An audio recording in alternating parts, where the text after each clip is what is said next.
His Excellency Sheikh Abdullah Ahmad Al Hamoud Al Shabah, Director of the Environmental Public Authority of the State of Kuwait and Chairman of the Board, distinguished guests, friends and colleagues. We are most grateful to the Environmental Public Authority of the State of Kuwait for hosting and financing this week's workshop on illegal trade in cheetahs. We also extend our thanks to the Kuwait Foundation for the Advancement of Sciences and the International Fund for Animal Welfare, I4, for co-funding this event, as well as to the members of the Cheetah Working Group, which is mandated by the CITES Standing Committee to convene this workshop in coordination with the CITES Secretariat. We are delighted to lend our strong support to this important event, which is dedicated to the cheetah, the fastest running land animal in the world. CITES is the preeminent global legal instrument for regulating international trade in wildlife, including cheetah, which has been included in Appendix 1 since the entering into force of CITES in 1975.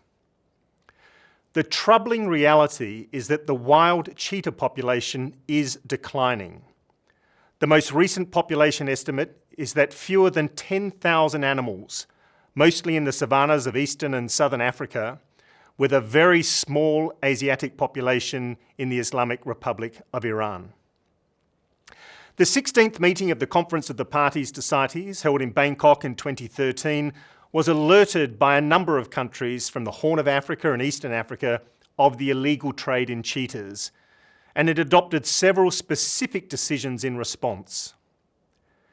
The first comprehensive overview of the global legal and illegal trade in cheetahs and its consequences for the conservation of the species was presented to the Animals Committee and the Standing Committee in 2014.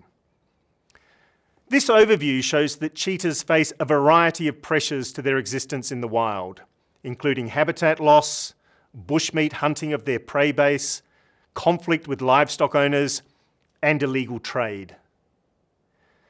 Eastern Africa is the region with the highest recorded levels of illegal trade in live cheetahs, and this is where illegal trade is likely to generate the most significant negative impact on wild populations.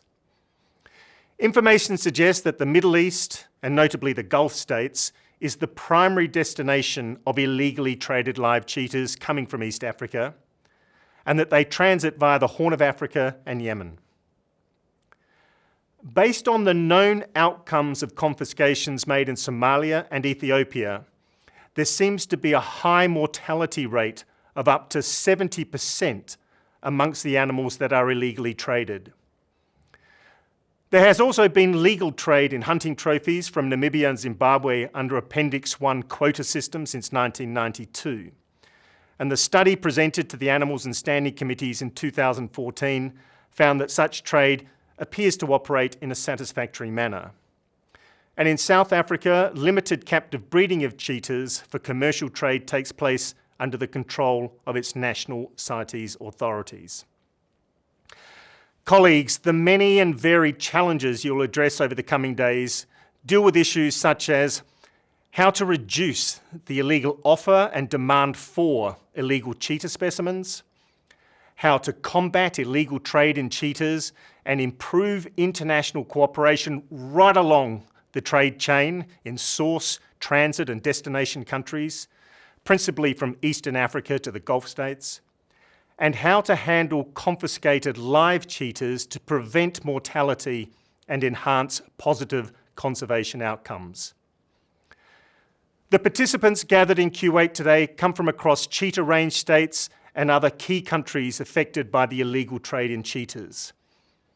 Together with the participating experts, both from within and outside of government, we have a group of highly qualified people assembled in one place for 3 days to help us arrive at solutions to these challenges.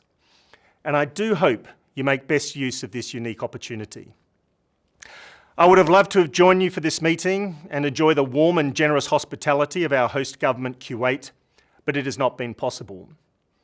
We are, however, very well represented by our good colleagues, Tom de Mouliner, the Chief of Scientific Services, and Pierre Johnson, the CITES Enforcement Support Officer. Let me close by again expressing our deep gratitude to the Government of Kuwait, and all participating CITES parties, NGOs and experts for giving the level of attention to cheetahs that they deserve. We all eagerly await your conclusions and recommendations that will be discussed at the upcoming 66th meeting of the Standing Committee in Geneva in January of next year. And if we get law enforcement right for the cheetah, we will not only save the wild cheetah, but help save countless other species together with their habitats. I thank you.